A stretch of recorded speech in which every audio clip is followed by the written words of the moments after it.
जी देखिए, ज़िला दादू में मलेरिया बेकाबू हो गई है। रोज़ाना सैकड़ों की तादाद में मरीज़ जो है मलेरिया के सिविल अस्पताल दादू पहुँच रहे हैं। ना कि सिविल अस्पताल बल्कि निजी लेबॉरेटरी में भी पहुँच रहे हैं, जिनकी मलेरिया जो है पॉज़िटिव आ रही है। ये जो मलेरिया है रिप्लेस मरीज़ों को हो रही है 2 मरतबा 3 मरतबा।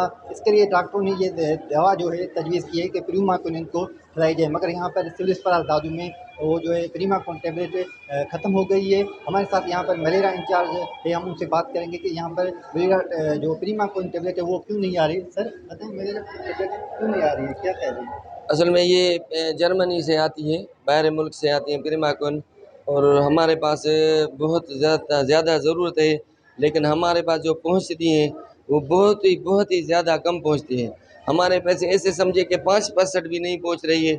हमें लाखों टेबलेट की ज़रूरत है, हज़ारों पेशेंट हैं, लेकिन आती है तो 100 200 300 400 लोगों के लिए आती है। ये टैबलेट निजी स्टोर पर नहीं मिल रही है? ये गवर्नमेंट से ही आती है और ये फ्री में मिलती है, लेकिन अभी नहीं रही है। इसी वजह से रिलैप्स केस हो रहे हैं, लोगों को बहुत तकलीफ़ है।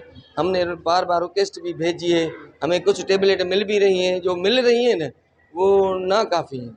तो हम रिक्वेस्ट करते हैं अपने डायरेक्टर मलेरिया कंट्रोल प्रोग्राम से और WHO से कि हमें 10,000 टेबलेट नहीं चाहिए, हमें चाहिए ना 2-2 लाख टेबलेट चाहिए, क्योंकि जो भी पेशेंट आए हम उसको प्रॉपर ट्रीटमेंट दे सकें, तो ये हमारी निजात मिल जाएगी हमें मलेरिया की बीमारी से। जी बिल्कुल, इनका यही कहना है कि जो प्रीमाकोन टैबलेट है वो हमें लाखों की तादाद में चाहिए। जबकि मैं आपको ये भी बताना चाहूँ कि यहाँ पर जो मरीज़ आने वाले आ रहे हैं मलेरिया के, वो भी शदीद परेशान हैं।